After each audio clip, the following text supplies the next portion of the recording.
Charleston's oldest auction ledgers contained an anomaly that city archivists quietly removed from public view in 1891, a blemish in the record that officials claimed was a clerical mistake, but treated as something far more dangerous.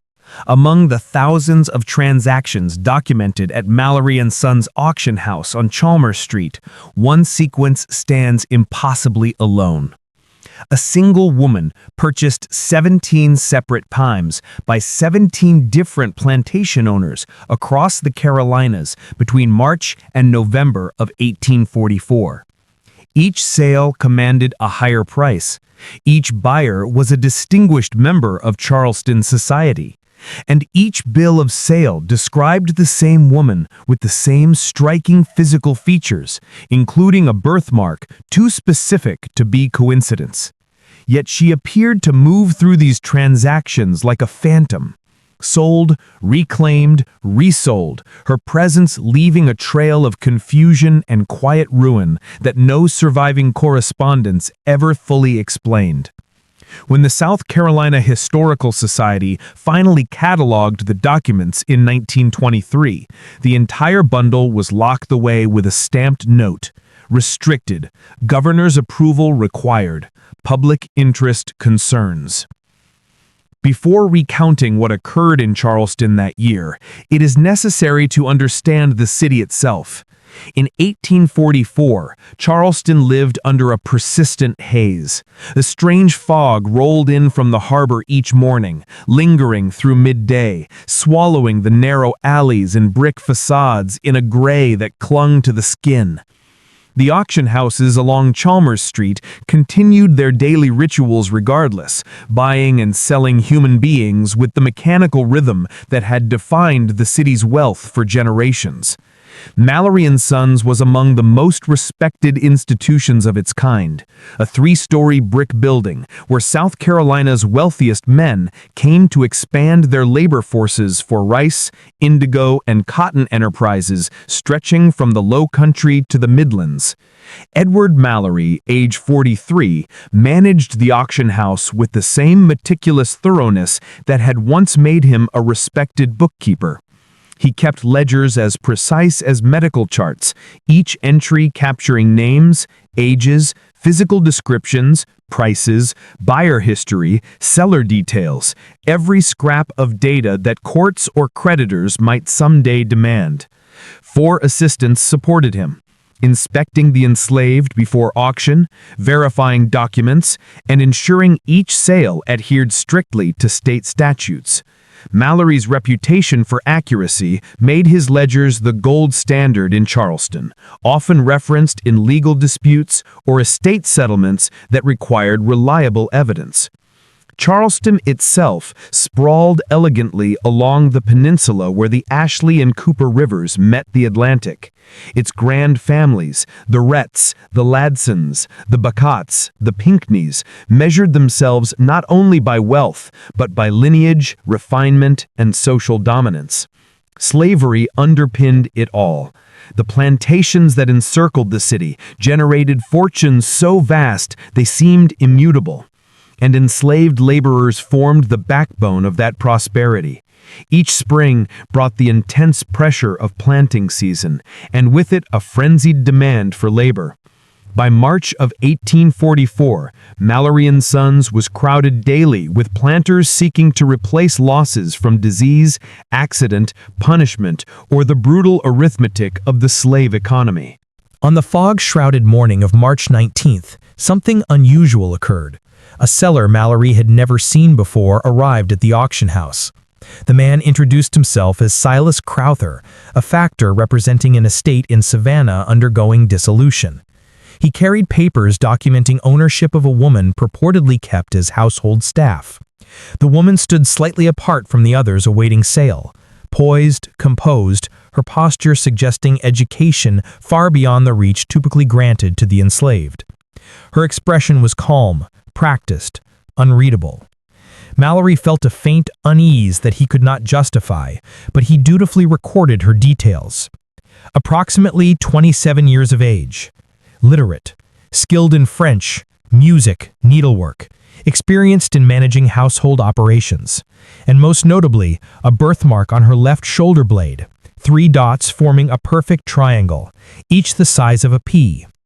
The name Crowther provided was Marina. Mallory assigned her inventory number 84473. The auction proceeded with its usual choreography, questions about health, abilities, temperament, value. But when bidding began, Mallory sensed something diverging sharply from normal commerce. Colonel Benton Hale, owner of 2 vast rice plantations near Georgetown, opened at $800, already twice the typical starting bid for a female slave. Within seconds, Harlan Wilkes, whose family holdings stretched from Beaufort to Edisto, countered with $1,000. The bidding escalated without hesitation, climbing to sums that defied economic logic. When the hammer finally fell, Henry Barstow, a respected planter whose lineage traced back to colonial days, purchased Marina for $2,750, an astronomical amount 10 times the going rate for a skilled domestic worker. Mallory documented the sale as he had thousands before it, pen steady, tone neutral, though something tightened in his chest as he watched Barstow depart with his purchase. 3 days later, the impossible occurred. Silas Crowther returned, Marina standing behind him, her expression unchanged. Fresh papers authorized her resale. Mallory felt the ground of his professional certainty shift. "Sir," he said, keeping his voice even, "I witnessed Mr. Barstow purchase this woman. The sale is recorded in my ledger, complete in every detail." Crowther offered a faintly amused smile. "Circumstances have changed. Mr. Barstow found her unsuitable and granted written authorization for resale. Everything is in order." Mallory examined the documents. Barstow's signature was unmistakable, the notary seal legitimate. No irregularities, no legal grounds to refuse the sale. Yet unease wrapped itself around Mallory's ribs like cold fingers. Still, he accepted the consignment. 4 days later, Marina was auctioned again. This time, Samuel Wetherell, our wealthy indigo planter, purchased her for $3,200. A week later, she returned again. By mid-April, after the 4th sale, a pattern had emerged that defied reason. Every buyer of Marina was a prominent planter. Every man paid more than the last. Every buyer resold her within days, citing vague unsuitability, and every document Crowther produced was flawless. And through it all, Marina maintained the same unsettling composure, answering questions politely, reacting to nothing, as if she expected to be sold again and again. Mallory's unease grew into a cold, persistent dread. Charleston's business community operated on secrets, whispered behind fans at soirees and over glasses of Madeira at the Charleston Club. Word traveled quickly among men who prided themselves on discretion, and though no one spoke openly of what was happening at Mallory & Sons, the pattern of Marina's repeated sales began slipping into private conversations. Other auction managers asked Mallory casual questions about his business. Factors, who normally competed for consignments, avoided the building when Silas Crowther was present. Something about Marina's presence, her impossible cycle of sales, had begun unsettling the city's elite in ways none could articulate, yet all could feel. By the 6th sale in early May, Mallory noticed troubling changes in the men who had purchased her. Henry Barstow, once seen at every church gathering and political function, now rarely left his house. His wife had fled to stay with relatives in Columbia, citing her nerves in a letter Mallory happened to glimpse through connections. Samuel Wetherell, normally a fixture at the St. Cecilia Society balls, had withdrawn from social life entirely. Elias Ward, another buyer, had dismissed his overseer and begun running his plantation himself, an unheard-of notion for a man of his standing. Neighbors reported he rarely slept, walking the grounds late at night as if searching for something he couldn't name. Still, the prices climbed. By July, Marina sold for $6,000 to Lawrence Keaton, a figure so inflated it seemed a collective delusion had gripped Charleston's planters. Mallory continued documenting each transaction with clinical precision, but privately he began a separate notebook, one never meant for official eyes. In it he wrote, "The buyers are not acting rationally. They bid beyond means, beyond sense. They are compelled, not choosing. His handwriting trembled more with each entry. He began speaking quietly with other professionals, bankers, attorneys, factors, men who, like him, sat at the edges of the slave economy while enabling its machinery. They too reported strange behavior among Marina's buyers. One evening at the Charleston Club, Milton Dane, a banker, leaned in after the servants cleared the table. "Wetherell came to me last month seeking a loan against his coastal holdings. He's never borrowed money in his life. His family is flush with cash, yet he needed $13,000 immediately." Dane lowered his voice. He said he'd made a purchase that proved unsuitable. That was his exact word. Mallory felt a chill. It was the same vague explanation every buyer had used. Increasingly disturbed, Mallory hired Jonas Creed, a former constable known for discreet investigations. He instructed Creed to travel to plantations quietly, ask questions, observe. Creed worked for 3 weeks, returning with notes that made Mallory's skin crawl. "No buyer kept Marina longer than 5 days," Creed said, spreading his papers on Mallory's desk late one night. "Most sent her back within 2. Not one would speak directly about her, but their household staff told me things." He pointed to one note. At Ward's plantation, the overseer said Ward spent a full night alone in the parlor with her. No shouting, no struggle, just talking. When Ward emerged at dawn, he looked years older. He confined her immediately and sent a rider to Charleston to arrange resale. Creed flipped through more pages. Keaton kept her 3 days. His body servant claims Keaton locked himself in his study with Marina. Again, talking for hours. When he finally opened the door, he was shaking. Mallory felt the walls closing around him. "What does she say to them?" he whispered. Creed hesitated. Nobody hears the actual conversations, but each man emerges altered, fractured even. Whatever she tells them, it's something they cannot bear. He continued, "I checked the estate in Savannah Crowther claims she came from.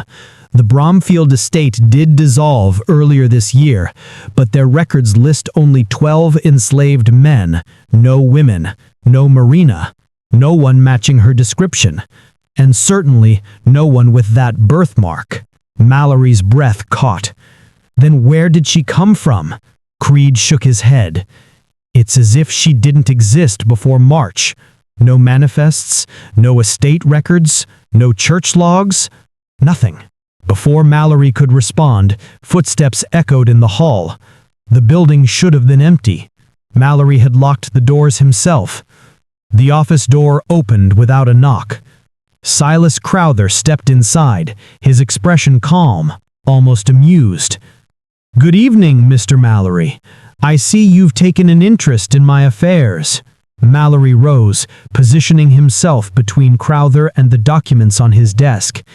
Creed's hand drifted toward the pistol inside his coat.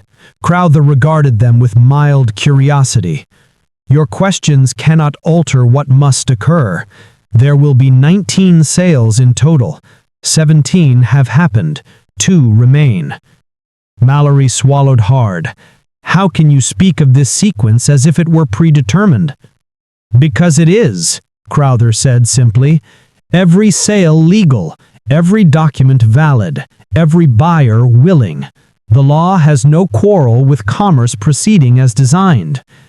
"But the buyers," Mallory insisted, "they emerge broken, ruined." "They emerge educated," Crowther corrected softly. "Marina speaks of history, philosophy, and the precise moral arithmetic of owning another human being. She shows them truths they have buried beneath comfort and wealth, and they cannot endure what they learn." Creed's voice was cold. "This is fraud, psychological coercion. I could arrest you." Crowther chuckled. "For what crime? No violence, no threat, just conversation." He leaned closer, his presence strangely dimming the lamplight.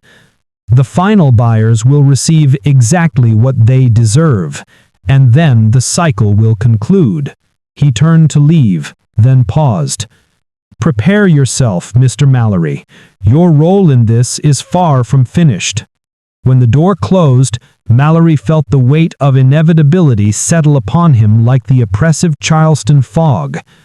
The 16th sale proceeded on October 3rd. The buyer was Judge Abram Kincaid, former state senator and one of the most publicly pro-slavery figures in the Carolinas. He paid $7,200. 4 days later, Crowther returned with resale papers. Judge Kincaid had lasted only hours. Mallory stared at the trembling signature on the authorization form and understood that the story was accelerating towards its climax, towards the 17th, 18th, and 19th sales that Crowther insisted were essential. And whatever they meant, Mallory sensed his own life was about to be pulled into the darkness he had been documenting for months. The 17th sale drew a crowd unlike any Mallory had ever seen at his auction house. These were not overseers or plantation agents performing routine duties. These were Charleston's most formidable men, legislators, bankers, heirs of old coastal dynasties. They did not come for the woman's labor, nor her skills, nor even for her beauty. They came because they had heard whispers. They came because other powerful men had shown signs of fear after purchasing her.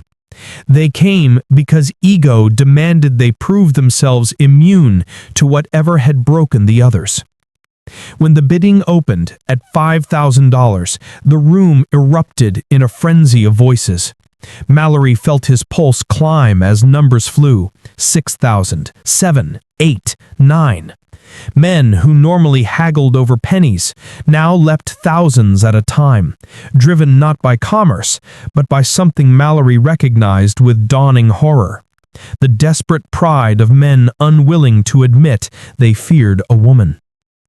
The hammer fell at $8,400, sold to Thaddeus Mercer, a 34-year-old planter groomed for political office, nephew of a celebrated senator, and heir to cotton fortunes that stretched from Aiken to the Georgia border. Mercer signed his receipt with crisp confidence, the bold hand of a man raised to believe nothing could ever undo him. 3 days later, Crowther returned with Marina and new authorization papers. This time, Mallory couldn't even pretend to be surprised. Mercer's signature trembled as if written by a man whose hand no longer obeyed him. Scrawled figures clustered in the margins, calculations of no recognizable purpose, crossed out, rewritten, then abandoned entirely. "What did she say to him?" Mallory asked. Crowther's eyes gleamed with something like approval. "The truth. A truth tailored for each man. For Mr. Mercer, she discussed certain family accounts, hidden profits, a child sold off record, a brother whose cruelty toward the enslaved would disgrace the family name if ever spoken aloud. She asked Mr. Mercer whether his own political ambitions were worth standing on the shoulders of people whose suffering he refused to see." Mallory pressed a hand to his forehead. "You're destroying them." "They destroy themselves," Crowther replied, gently. "I merely provide the introduction." The 17th sale complete, Mallory braced himself for the 18th, without knowing why. There was no logic left to this story, only inevitability. The 18th sale was scheduled quietly. No public announcement, no whisper allowed to circulate. But Crowther arrived that morning with Marina, her posture straighter, her eyes sharper, and Mallory felt instantly that the nature of her presence had shifted. She looked at him, truly looked at him, for the first time in all those months. "Mr. Mallory," Crowther said, placing the paperwork on the desk, "today's sale has a specific requirement." Mallory already feared the answer. What requirement? "The buyer," Crowther said softly, "must be someone with direct authority over this auction house. Someone who has facilitated every one of these transactions. Someone who has recorded every sale in immaculate detail, while assuring himself he bears no responsibility for the human lives he processes. Mallory's throat tightened. The 18th buyer, Crowther continued, will be you. The word struck like a blow. Mallory staggered back. Impossible. I don't purchase merchandise, and I cannot afford— You can, Crowther interrupted. You have property. Creditors would extend loans. You would secure financing easily. I refuse, Mallory snapped. I won't become one of your test subjects. Marina spoke then, her voice low and devastatingly calm. Because you have spent 7 years pretending you are separate from what happens here. Because you have sold thousands of human beings and convinced yourself that recording their suffering in neat ledgers makes you innocent. Mallory felt his heart hammer against his ribs. You call yourself a facilitator, a custodian of transactions, as if that absolves you. You believe you stand outside the system you help maintain. You do not. Mallory backed away until he hit the wall. No, no. Crowther stepped forward. If you decline, then the cycle ends unfinished, and certain documents you've kept, your private ledgers, your concealed notes, may find their way into newspapers hungry for scandal. Abolitionists up north would enjoy your company in print. Mallory froze. Crowther's knowledge was impossibly accurate. You're blackmailing me. No, Crowther said. I'm offering you the same education the others received. You can refuse, but refusal has consequences. So does acceptance. Such is the nature of truth. For 3 sleepless days, Mallory wrestled with the decision. He considered fleeing Charleston entirely. He considered turning to authorities. But what would he say? That a woman who legally existed on paper only since March had broken 18 men with conversation alone? That a factor who may or may not exist outside his auction house was orchestrating something no law could define? In the end, Mallory did what he had always done. He surrendered to the machinery he helped run. He secured loans, mortgaged his house, his business, even his personal furniture. And on October 19, 1844, Edward Mallory became a slave owner, purchasing Marina for the staggering sum of $9,000, everything he had accumulated in 7 years. Signing his own ledger felt like signing a confession. She'll be brought to your office tomorrow evening, Crowther said. I recommend privacy. The education functions best without witnesses. And just like that, Mallory understood what the others had felt. Not fear of Marina, but fear of the truth she carried. The following evening, the auction house stood silent, its halls empty, its lamps extinguished, except for the single one Mallory left burning in his office. He sat at his desk, hands trembling, waiting for the woman he now legally owned. When Marina finally entered, she closed the door softly behind her. The building seemed to inhale. Sit down, Mr. Mallory, she said, her voice gentle, unthreatening, but suffused with a power he could feel like a weight pressing behind his eyes. We have much to discuss. She began with questions, simple ones, almost conversational. But as she answered, she shifted direction, toward memories he had tucked away, decisions he had justified, names he had forgotten. Each question peeled away a layer of the man he believed himself to be, and Marina was only getting started. The first questions Marina asked seemed harmless, even polite. How had Mallory entered the auction trade? Did he recall his earliest sales? What had drawn him away from bookkeeping and into the world of human commerce? Her tone was civil, almost warm, but something coiled beneath her words, something patient and razor-sharp. Mallory answered cautiously, trying to maintain the composed professionalism that had defined his career. But as Marina's inquiries deepened, the veneer began to crack. She asked about specific transactions Mallory had conducted, cases he had convinced himself he had forgotten. A girl of 7 separated from her mother in 1838. An elderly man sold as unfit for labor, though Mallory had disguised his worsening illness in the documents. A young woman who had attempted to injure herself the night before auction, her despair hidden from buyers because Mallory knew it would lower the price. Marina recited each event with surgical precision, as if she had been present in the room watching Mallory write the very ledgers he hoped no one would ever scrutinize. She named families Mallory had separated. She quoted phrases he had written in neat ink. Sound of body, minimal scarring, docile temperament. When he knew these were lies crafted to make the machinery of commerce move smoothly. Mallory's breath shortened. Sweat slicked his palms. "How do you know these things?" he whispered. Marina did not answer immediately. Instead, she leaned forward, her gaze steady, unblinking.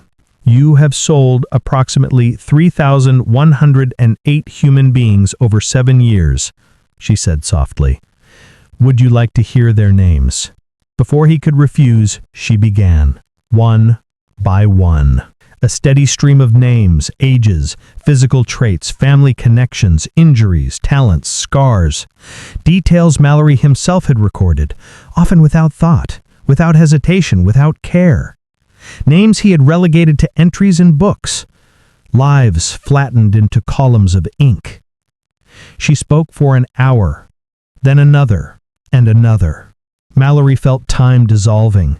His pulse throbbed painfully in his ears. The lamplight flickered, shadows lengthening on the walls, the room shrinking until it felt scarcely large enough to contain the weight of her words. Marina's voice never rose, never faltered. She spoke with the calm of someone unburdened by emotion, yet the truth she delivered struck Mallory like physical blows. You told yourself that you were not responsible, that you were a neutral facilitator, that you did not create the system, you merely serviced it. Mallory buried his face in his hands. I never... You rationalized, she continued gently. You told yourself that if you did not perform this work, someone else would. You separated yourself from the cruelty by calling it commerce. You believed the ink on your pages absolved your conscience. His voice cracked. "What are you?" Marina tilted her head slightly. "Does my nature change the truth of what you have done? Whether I am merely a woman who has learned to observe men, or something more? Does it matter? You participated in a great and intimate cruelty, and you did so carefully, precisely, profitably." Mallory stared at her, horrified not by her presence, but by the part of himself she had uncovered. "Stand up," she said softly. He obeyed, trembling. "Walk to the window." He approached the window and looked out onto Chalmers Street, the street he had walked each morning without thought. The auction yard, where men, women, and children had been lined up under the sun, where buyers had pressed fingers into muscles, inspected teeth, checked scars, evaluated human beings with the practiced detachment of selecting livestock. "You know what happened to them," Marina said behind him. "You know which buyers were gentle and which were monsters. You know which children survived and which did not. You know which families begged you not to separate them. You know. You always knew." Mallory gripped the windowsill so tightly his knuckles whitened. "And yet," Marina continued, "you called yourself an administrator, a record keeper, a professional."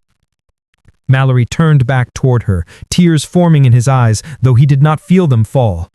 "What do you want from me?" "Nothing more than what I have given the others. Understanding." She stepped closer, her voice lowering. "You will authorize my resale tomorrow, and you will feel relief when I leave this room. But the relief will not last, because every time you look at your hands, you will see the ink. And every time you close your eyes, you will see their faces, the ones you wrote out of existence." Mallory inhaled shakily. Dawn crept into the room, pale light dissolving the lamplight. Marina stepped away, her expression neither sympathetic nor cruel, simply resolute. "You will not forget. I have ensured it." She left the office without another word, leaving Mallory alone amid the ledgers that had once been symbols of pride and now become instruments of torment. Later that afternoon, Mallory signed the resale authorization with a shaking hand. When Silas Crowther arrived to collect Marina, he offered no commentary on Mallory's hollow appearance. He simply took the papers, nodded, and prepared for the 19th and final sale. "Who will buy her last?" Mallory asked, though part of him feared the answer. "Someone who represents the culmination of the system, a man whose family has justified slavery not only through ownership, but through philosophy and law.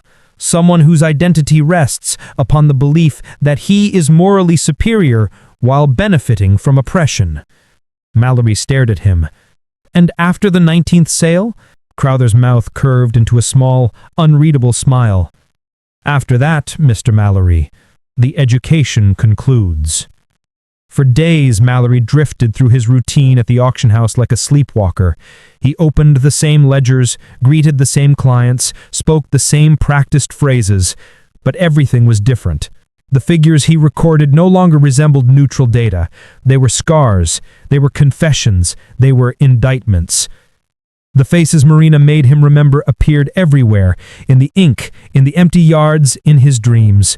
He woke sweating in the night, hearing Marina's voice naming the people he had pushed through his auction block as though they were items on a manifest. And then word spread, just as Crowther had predicted. Richard Pembroke Jr., wealthy heir, political idealist, defender of slavery's moral necessity, would attend the final sale. Mallory recognized at once that Pembroke was exactly the kind of man Crowther had described, and Marina's education was about to reach its end.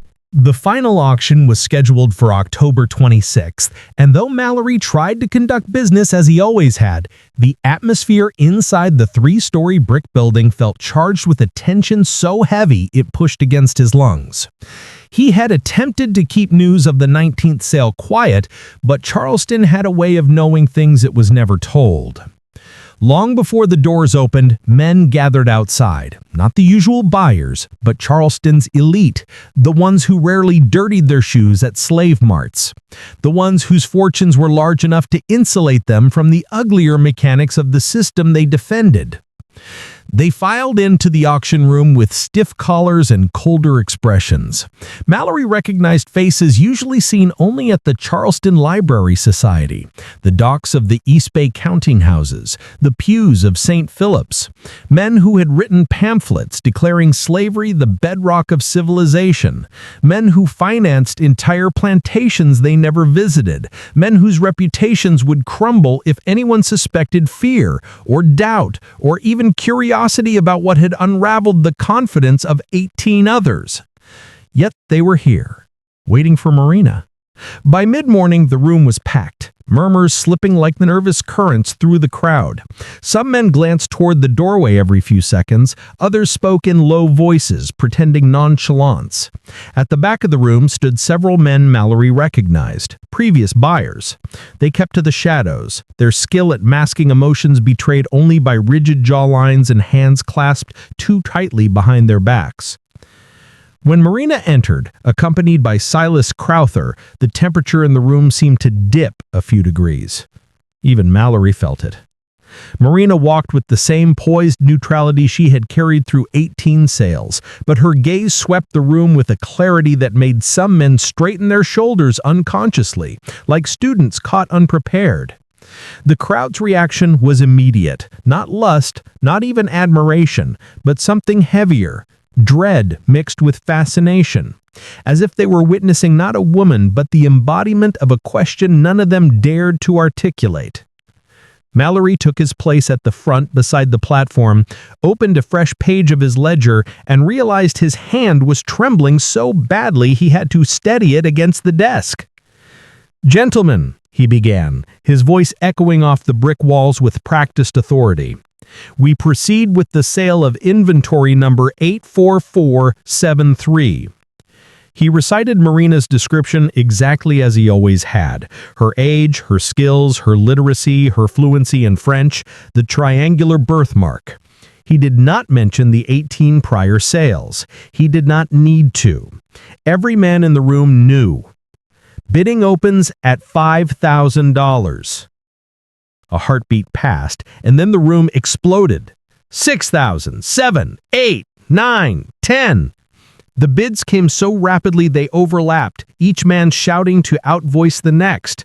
It was not commerce. It was a contest of dominance, pride, denial. It was a room full of men insisting, to each other, to themselves, that they were stronger than the ones who had broken before them.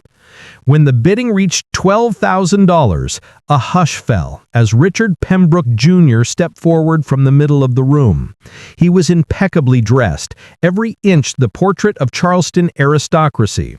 Dark coat tailored sharply at the waist, gold watch chain, polished boots, hair combed with precision. At 39 years old, he carried himself with an assurance bordering on entitlement.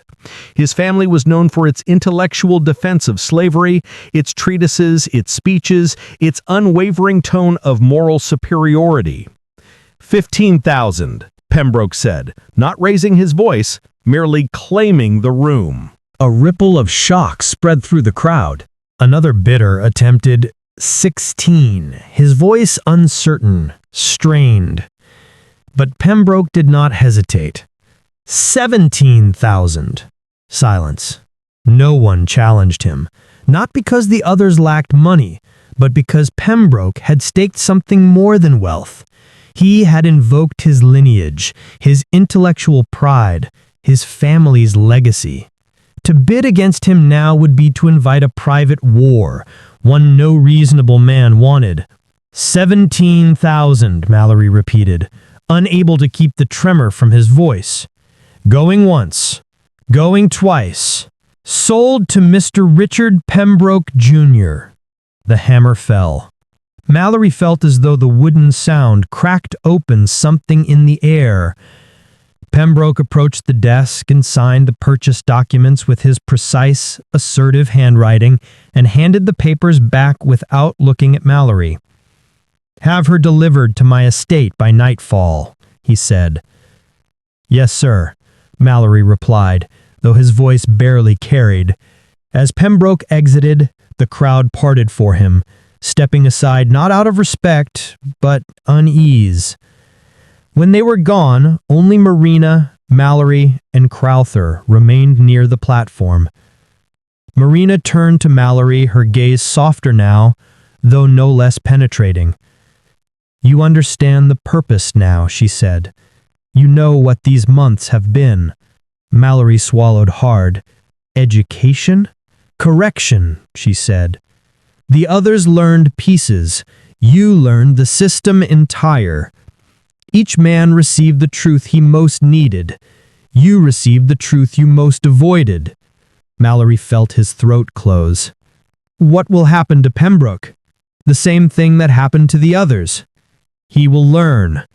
But his lesson will be the deepest, because his certainty is the most fortified."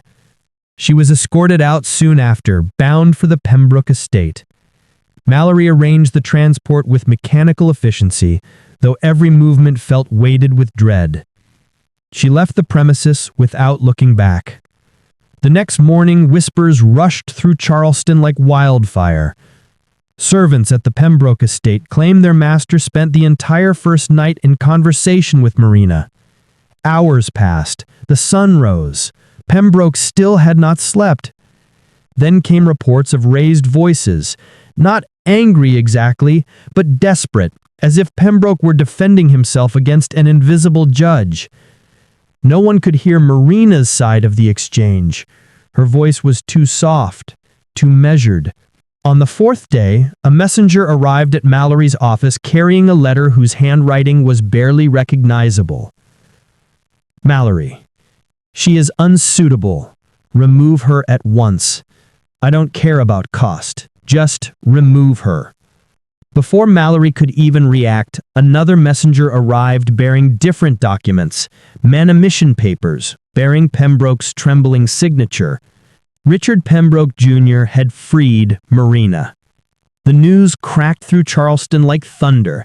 A Pembroke, of all families, freeing a slave just days after purchasing her for a historic sum? Impossible, unthinkable, unforgivable. But it was true. Mallory examined the manumission papers. They were legal, properly notarized. Pembroke had also provided funds for her travel north to Pennsylvania. In the margins of the papers were brief, frantic notes written in Pembroke's hand. She knows everything. The names, the punishments, the children. She crushed every argument I have ever believed. I cannot bear this understanding. Freedom is the only reparation left to me. Mallory read these fragments alone in his office, and a terrible recognition tightened in his chest. Pembroke had learned exactly what Mallory had, and it had destroyed him. The shock of Richard Pembroke's manumission swept through Charleston with such force it rattled the city's social order. Families who defined themselves by their unshakable defense of slavery whispered behind closed doors, fearful that Pembroke's sudden moral collapse might taint their own standing.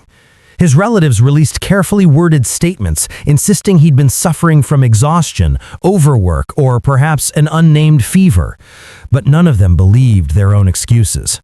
Everyone knew something had happened within the walls of Pembroke's grand estate, something that had broken one of the staunchest defenders of the institution. And within days, more stories began to surface. The buyers who had owned Marina earlier that year, Barstow, Wetherill, Ward, Keaton, each retreated further into private shadows.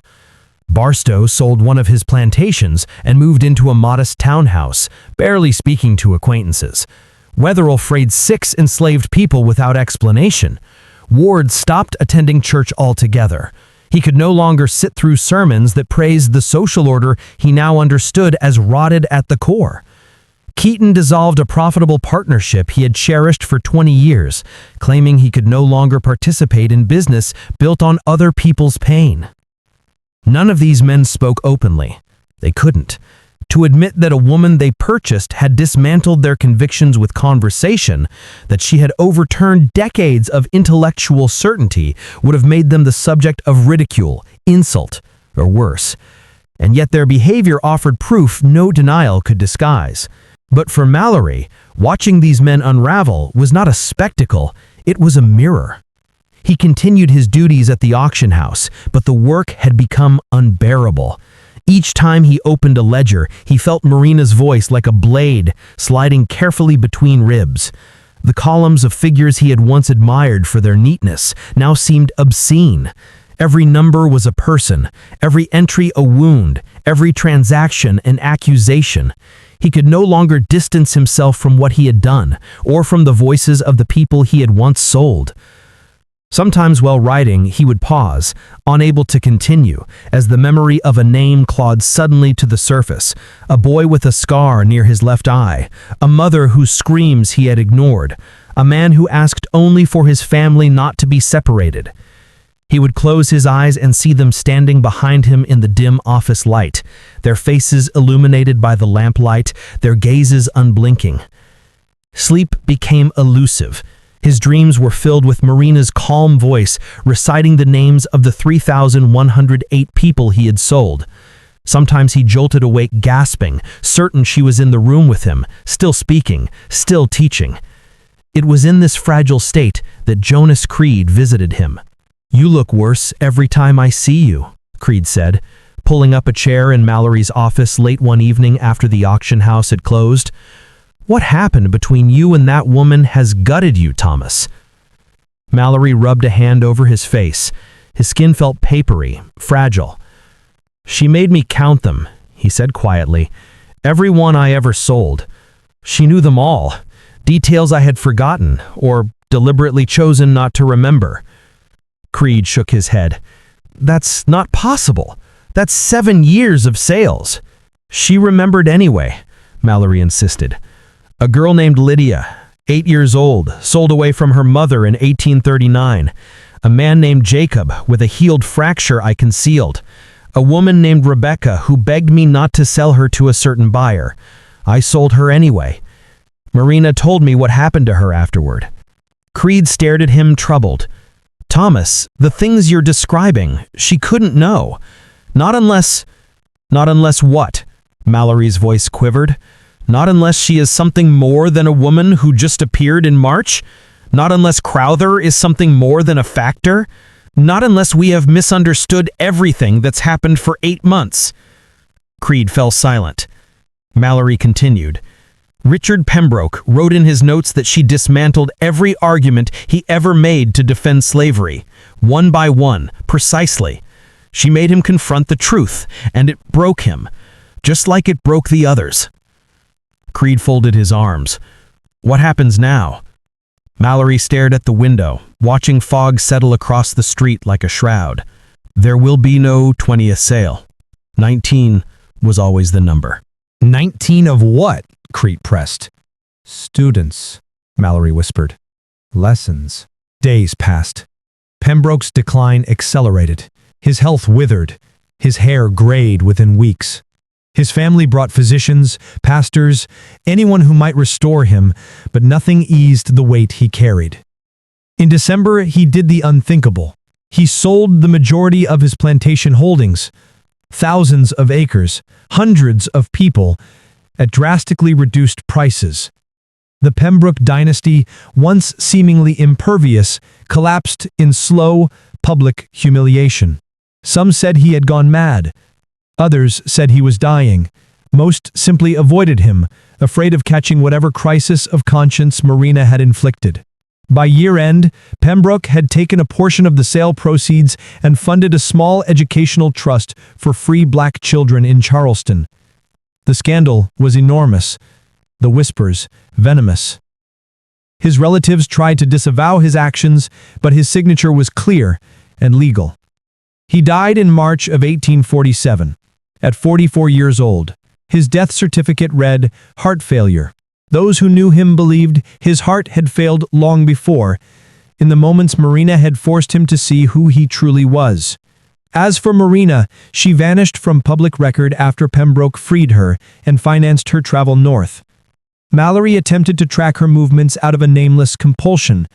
Not fear, not obligation, but something else. He wrote letters to contacts in Pennsylvania, Baltimore, New York. He asked abolitionist societies and church networks. No one knew her. No one had seen her. No one matching her description appeared in census records, church logs, employment lists, marriage certificates, or death registries. It was as if she walked out of Charleston and dissolved into the air. Silas Crowther disappeared as well. No trace of him existed before March 1844, and none existed after November. Hotels had no record of his stays. Steamship manifest listed no such name. Local directories held no trace. He simply stopped appearing at Mallory's auction house, and with his absence, the impossible events of the year seemed to close like a book snapped shut. Mallory lived nearly 2 decades longer, but he was not the same man.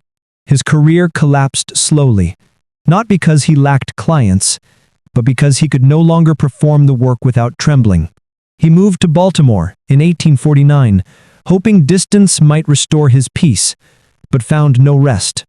In his final months, he tried repeatedly to write down the events of 1844, to bring shape to what he had witnessed. He filled pages with fragmented sentences, abandoned paragraphs, half-finished explanations. His final attempt began, "I have spent 19 years trying to understand what happened during those 8 months." He never completed the sentence. He died in March of 1863, pneumonia taking what little remained of him. Long after the war, when Charleston archivists reviewed old ledgers, several pages from Mallory's records were missing. Removed in 1891 by city officials who feared what northern newspapers might do with the story.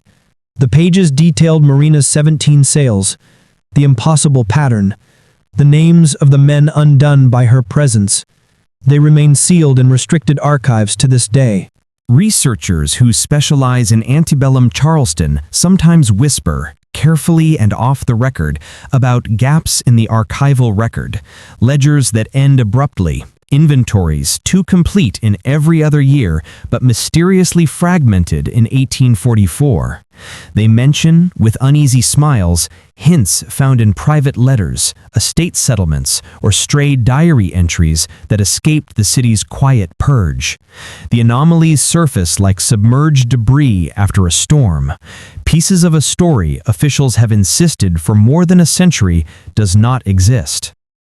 Mallory's missing ledger pages are referenced only indirectly in public collections, but their absence is conspicuous.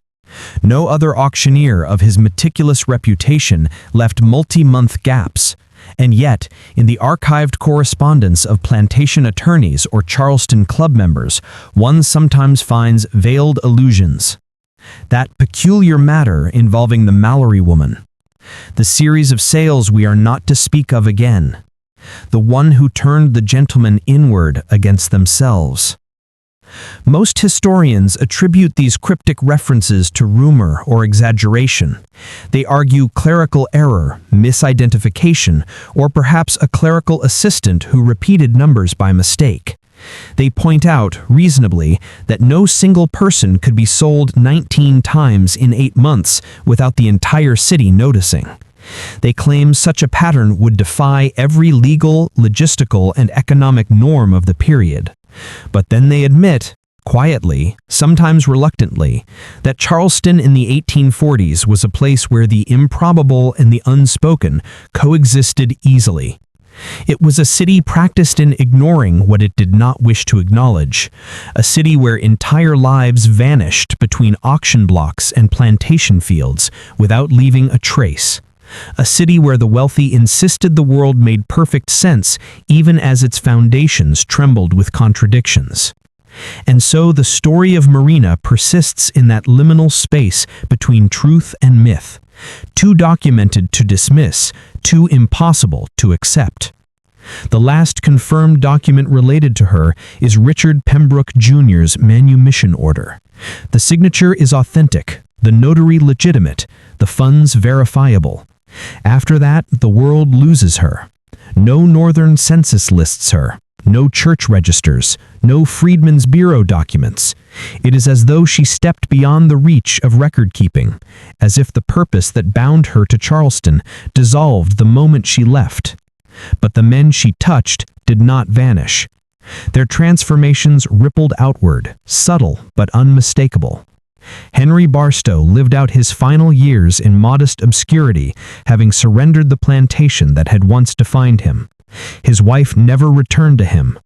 Rumor held she could not bear the hollow stare he carried after Marina's visit. Samuel Wetherall became a quiet benefactor to several free black families in Charleston, though he concealed his contributions carefully. He died in 1851, his will leaving specific debts repaid to individuals history would otherwise never have acknowledged. Elias Ward, once arrogant and unyielding, began walking daily to the quarters on his plantation, speaking personally with the enslaved people he once considered mere property.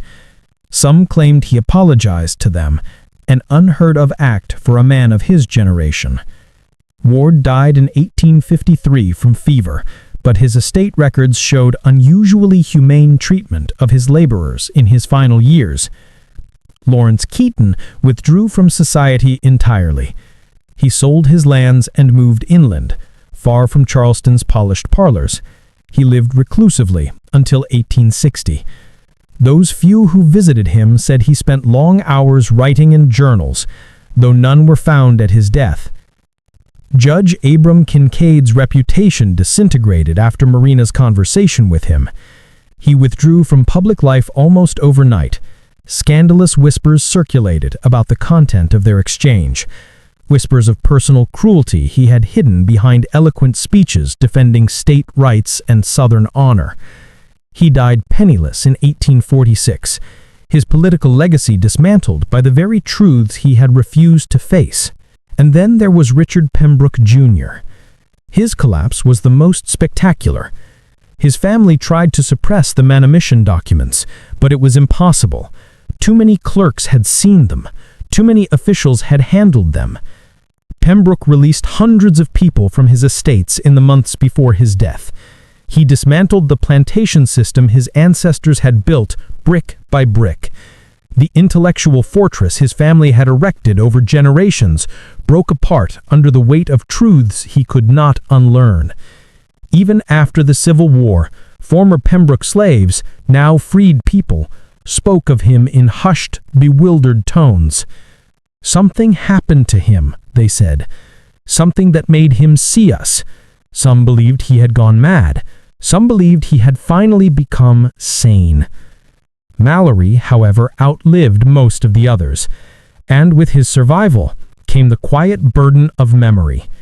He never remarried, never re-entered the auction trade with conviction, never regained the steadiness that had once defined him. His handwriting changed. Once proud and even, it grew jagged and uneven. He wrote obsessively in his private journals, though many pages were torn out, as if he feared what he himself had put to paper. He lived just long enough to witness the earliest sparks of the Civil War, a conflict born of the same moral rot Marina had exposed to him. He died long before Charleston fell, before slavery was abolished, before the country began reckoning publicly with what she had forced men like him to confront privately. His incomplete manuscript, found among his effects, ends abruptly. We believed we were merely participating in commerce. We built a world around that belief. She showed us the truth. And truth, when seen clearly, is a devastating thing. The final pages were blank. Today, most historians deny the story outright. They say no single enslaved woman could have undone 19 prominent men. They say no factor named Silas Crowther ever operated in Savannah or Charleston. They say no city official would hide such a story for fear of Northern press. They point out, correctly, that there is little public evidence. And yet, in restricted archives in Columbia and Charleston, boxes labeled with obscure accession numbers contain fragments, ledgers with torn edges, letters with sentences crossed out, manumission papers with frantic handwriting in the margins, testimonies that cannot be explained by commerce, law, or logic. They sit in darkness, locked away. The official summary reads, "Clerical irregularities, no public value." But those who have glimpsed the restricted record admit quietly, usually after several drinks, that the anomaly is real. That 19 sales happened, that Charleston's most powerful men were shaken, that a woman named Marina passed through their hands like a force of nature disguised in human form. What no one can answer is the question that lingers at the end of every whispered retelling. How did she know? How did she know the names, the deeds, the secrets that had never been written down? How did she speak with such precision about the things these men had buried inside themselves? And what became of her after she completed whatever purpose had drawn her to Charleston in the first place? Was she ever truly part of the world that tried to own her? Or was she something else? Something sent to expose a truth no one wished to face? That is for you to decide. What do you believe happened in Charleston during those 8 months of 1844? Do you think the archives contain answers the city feared to release? Or were only pieces of the story ever preserved? Share your thoughts below. And if this tale has stirred something in you, don't forget to subscribe for more forgotten stories that powerful people tried to bury. Another secret awaits in the next video. Elias Ward, once arrogant and unyielding, began walking daily to the quarters on his plantation, speaking personally with the enslaved people he once considered mere property. Some claimed he apologized to them, an unheard-of act for a man of his generation. Ward died in 1853 from fever, but his estate records showed unusually humane treatment of his laborers in his final years. Lawrence Keaton withdrew from society entirely. He sold his lands and moved inland, far from Charleston's polished parlors. He lived reclusively until 1860. Those few who visited him said he spent long hours writing in journals, though none were found at his death. Judge Abram Kincaid's reputation disintegrated after Marina's conversation with him. He withdrew from public life almost overnight. Scandalous whispers circulated about the content of their exchange. Whispers of personal cruelty he had hidden behind eloquent speeches defending state rights and Southern honor. He died penniless in 1846, his political legacy dismantled by the very truths he had refused to face. And then there was Richard Pembroke, Jr. His collapse was the most spectacular. His family tried to suppress the manumission documents, but it was impossible. Too many clerks had seen them. Too many officials had handled them. Pembroke released hundreds of people from his estates in the months before his death. He dismantled the plantation system his ancestors had built brick by brick. The intellectual fortress his family had erected over generations broke apart under the weight of truths he could not unlearn. Even after the Civil War, former Pembroke slaves, now freed people, spoke of him in hushed, bewildered tones. Something happened to him, they said. Something that made him see us. Some believed he had gone mad. Some believed he had finally become sane. Mallory, however, outlived most of the others, and with his survival came the quiet burden of memory. He never remarried, never re-entered the auction trade with conviction, never regained the steadiness that had once defined him. His handwriting changed. Once proud and even, it grew jagged and uneven. He wrote obsessively in his private journals, though many pages were torn out, as if he feared what he himself had put to paper. He lived just long enough to witness the earliest sparks of the Civil War, a conflict born of the same moral rot Marina had exposed to him. He died long before Charleston fell, before slavery was abolished, before the country began reckoning publicly with what she had forced men like him to confront privately. His incomplete manuscript, found among his effects, ends abruptly. We believed we were merely participating in commerce. We built a world around that belief. She showed us the truth. And truth, when seen clearly, is a devastating thing. The final pages were blank. Today, most historians deny the story outright. They say no single enslaved woman could have undone 19 prominent men. They say no factor named Silas Crowther ever operated in Savannah or Charleston. They say no city official would hide such a story for fear of Northern press. They point out, correctly, that there is little public evidence. And yet, in restricted archives in Columbia and Charleston, boxes labeled with obscure accession numbers contain fragments, ledgers with torn edges, letters with sentences crossed out, manumission papers with frantic handwriting in the margins, testimonies that cannot be explained by commerce, law, or logic. They sit in darkness, locked away. The official summary reads, "Clerical irregularities, no public value."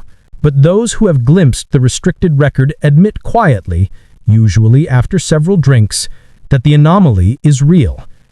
That 19 sales happened, that Charleston's most powerful men were shaken, that a woman named Marina passed through their hands like a force of nature disguised in human form. What no one can answer is the question that lingers at the end of every whispered retelling. How did she know? How did she know the names, the deeds, the secrets that had never been written down? How did she speak with such precision about the things these men had buried inside themselves? And what became of her after she completed whatever purpose had drawn her to Charleston in the first place? Was she ever truly part of the world that tried to own her? Or was she something else? Something sent to expose a truth no one wished to face? That is for you to decide.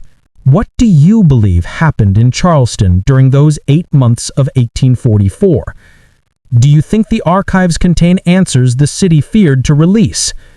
Or were only pieces of the story ever preserved? Share your thoughts below. And if this tale has stirred something in you, don't forget to subscribe for more forgotten stories that powerful people tried to bury. Another secret awaits in the next video.